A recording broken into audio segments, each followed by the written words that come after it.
СДСМ го излажа народот во 2017 година, а жичарата на Исарот е само една од влагите, кажа денес на прес од ВМРО ДПМНЕ. Синоним за лажење во Штип е жичарата на Исарот. Оваа слика од изборната програма е сеќавање на лагите на Социјалдемократскиот сојуз. Овде сме да ги подсетиме штипјани, дека ако во 2017 година беа изманипулирани, што ќе ги спречи господата од Социјалдемократскиот сојуз да го направат тоа уште еднаш?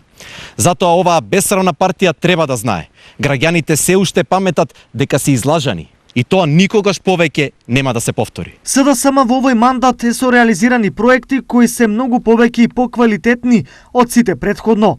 Возвратија на обвинувањата од СДСМ. Партијата која за 8 години локална власт нема реализирано ниту еден капитален проект, си дозволува да критикува. Во време на пандемија, локалната власт предводена од Социјалдемократскиот сојуз се посвети на реализирање на приоритетните проекти кои се од големо значење за граѓаните. Инвестиравме во важни проекти како што е водоснабдување на населбите, Балканска чардаклија Македонка, завршување на филтер станицата, реконструкција на сите основни средни училишта, изградба на детска граденка, а започна изградбата на брана на река Отиња, како и реконструкција и изградба на нови улици и патишта. Стои во реакцијата на СДСМ.